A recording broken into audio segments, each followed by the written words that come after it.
Mesdames et messieurs, bonsoir. Heureuse de vous retrouver pour ce nouveau numéro de Ma Banque Assurance et moi, votre émission consacrée aux finances et aux assurances. Nous démarrons avec un tour dans l'actualité. C'est tout de suite avec la revue.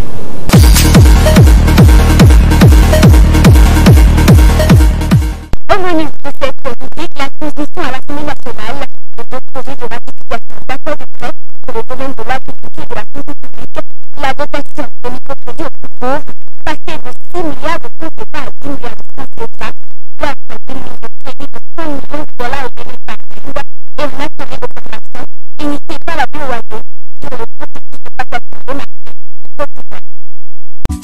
Agriculture et santé, deux accords de prêt à transmettre au Parlement.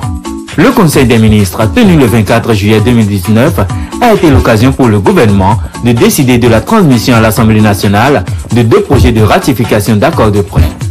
Cela porte respectivement sur l'accord de prêt signé entre le Fonds africain de développement en vue du financement du projet d'appui au développement de la filière ANACAD et de l'entrepreneuriat agricole, PADEFA-ENA, qui porte sur 5 milliards 671 millions 1680 francs CFA, et un second accord de prêt entériné entre le Bénin et la Banque islamique de développement de la CEDEAO en complément du financement du projet d'équipement et de réhabilitation des formations sanitaires du Bénin pour un montant de 2 milliards 825 millions de francs CFA. Microfinance au Bénin. Les microcrédits passent de 6 à 10 milliards de francs CFA. De 6 milliards de francs CFA, le gouvernement du président Talon entend porter la dotation des microcrédits aux plus pauvres à 10 milliards de francs CFA. Le chef de l'État l'a annoncé le mercredi 31 juillet 2019 dans son adresse à la nation, l'avant-veille de la célébration de l'accession de notre pays, le Bénin, à la souveraineté nationale et internationale. Pour Patrice Talon, ce montant sera reconduit chaque année pour le renforcement des fonds de microcrédit aux plus pauvres afin d'impacter plus de bénéficiaires. Procédure de passation des marchés publics, la BOAD outille les acteurs en Côte d'Ivoire. La Banque ouest-africaine de développement BOAD a démarré depuis le lundi 29 juillet 2019 à Abidjan un atelier de formation sur les procédures de passation de marché qu'elle finance au profit des acteurs de la chaîne de commande publique en Côte d'Ivoire. La formation a pris fin ce vendredi 2 août 2019. Financement des projets de développement. L'Inde offre 58 milliards de francs CFA au Bénin. L'Inde offre une ligne de crédit de 100 millions de dollars au Bénin, soit un peu plus de 58 milliards de francs CFA. C'est l'un des fruits des échanges entre le chef de l'État béninois Patrice Talon et son hôte, le président indien Ramnath Kovind. Les deux personnalités se sont entretenues le lundi 29 juillet 2019 au Palais de la Marina de Cotonou.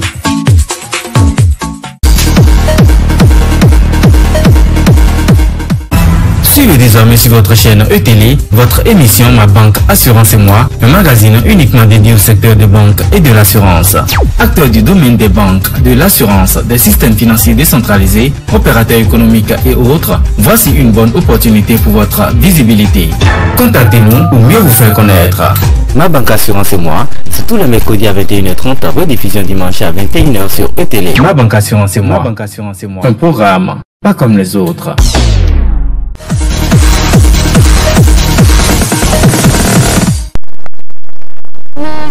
Ma Banque Assurance et moi, ça continue et nous enchaînons avec le forum.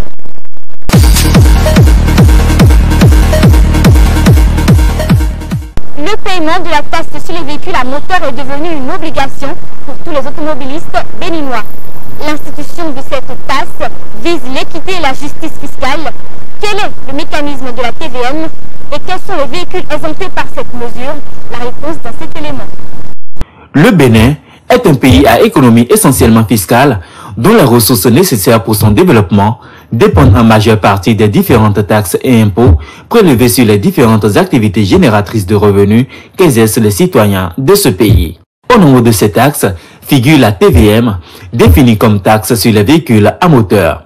Une taxe instituée par le gouvernement en place à travers la loi des finances 2017, dont l'objectif à terme est de faire justice à tous les utilisateurs et propriétaires de véhicules à moteur, dont une catégorie seulement paye les taxes sur les véhicules à moteur, notamment les véhicules à plaque jaune pour les transports en commun.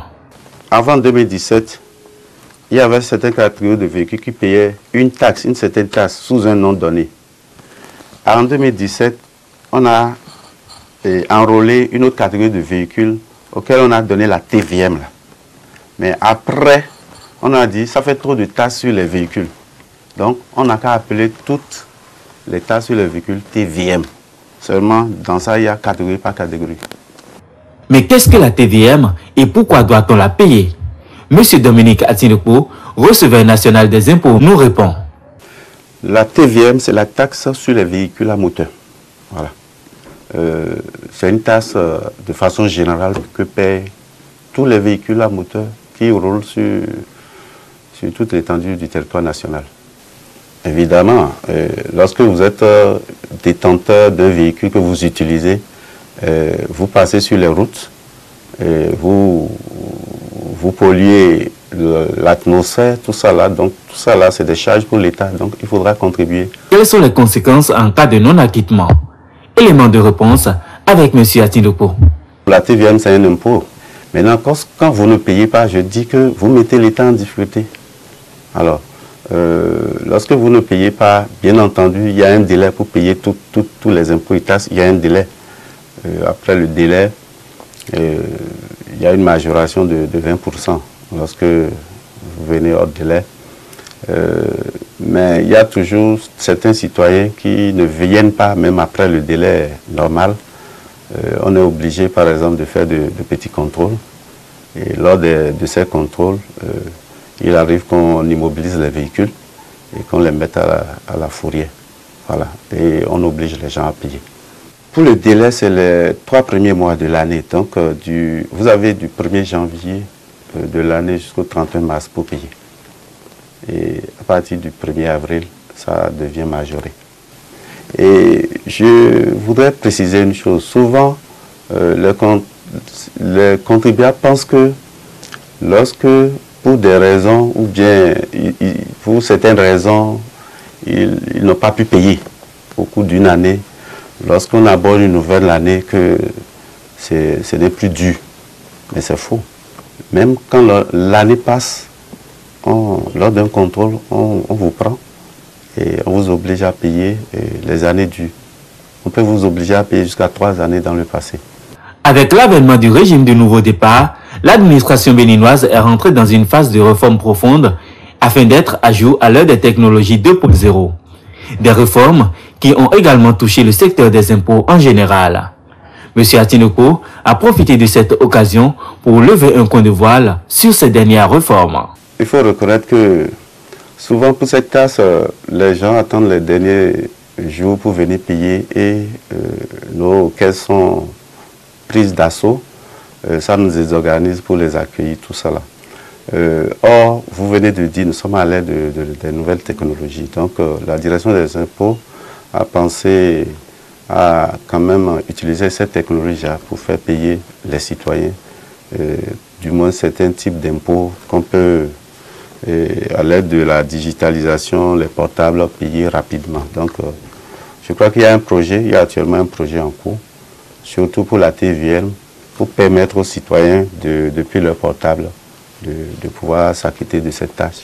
Je prends au volet, par exemple, l'e-service, comme on le dit, qui n'est simplement que cette opportunité qu'on donne aux citoyens, aux contributeurs, aux usagers, depuis leur bureau, de faire les déclarations. Au lieu qu'ils viennent poser des déclarations papier ici, depuis leur bureau, ils rentrent sur nos sites et déclarent en ligne.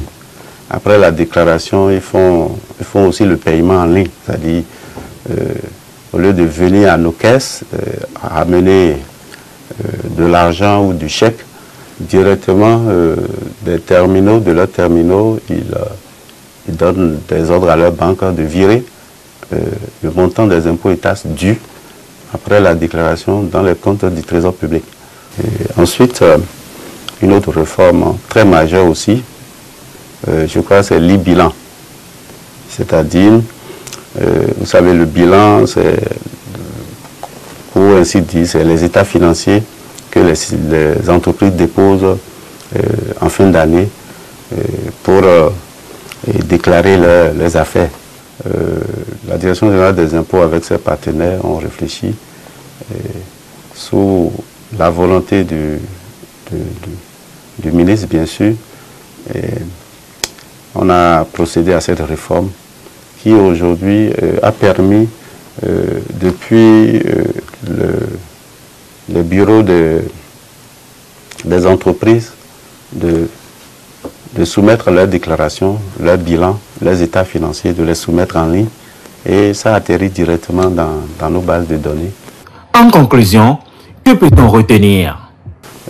Je remercie, au nom de la Direction générale des impôts, tous les contribuables qui, à bonne date, font cet exercice, quoique difficile, et permettre à notre nation d'être au rendez-vous du développement. Parce que le Bénin n'a que la fiscalité pour se développer. Qui paie ses impôts bâtit sa nation, dit-on souvent.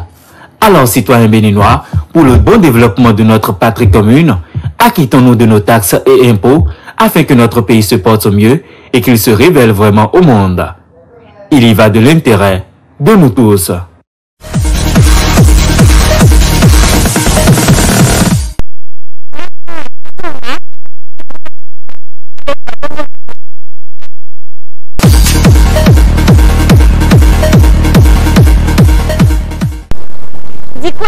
Aujourd'hui, nous nous intéressons à l'acte par lequel une personne donne à une autre le pouvoir de gérer son patrimoine.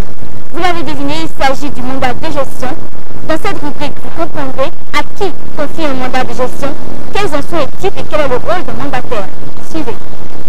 À la faveur du Conseil des ministres du mercredi 24 juillet 2019, le gouvernement du Bénin a pris la décision de placer la Société nationale des eaux du Bénin, SONEB, sous mandat de gestion. Un opérateur privé sera ainsi choisi après appel d'offres pour la gestion de la dite société. Mais quelles sont les spécificités de ce régime de gestion? Il faut dire que le mandat de gestion est un contrat par lequel une personne physique ou morale appelée le mandant donne le pouvoir à une autre personne physique ou morale appelée le mandataire pour gérer la totalité ou une partie de son patrimoine financier, industriel, immobilier ou encore professionnel. C'est donc un contrat écrit et signé par les deux parties. Les missions assignées au mandataire dans le cas d'espèce seraient encadrées dans un cahier de charges à lui confié par le gouvernement. Une prestation rémunérée et encadrée dans le temps. L'État reste cependant le seul maître à bord car restant propriétaire à 100%. Il n'est donc nullement question de privatisation de la SONEB car aucune ouverture de capital n'est envisagée. Quels sont les avantages d'un mandat de gestion? Le but recherché ici spécifiquement est de parvenir à une meilleure gestion de la SONEB et de l'adapter à l'outil de distribution à l'important cycle d'investissement dans le secteur depuis 2016. Une meilleure efficacité dans la collecte des impayés et une meilleure satisfaction de la clientèle. Pour conclure, moderniser l'entreprise afin de l'adapter au mieux aux défis du programme Eau pour tous.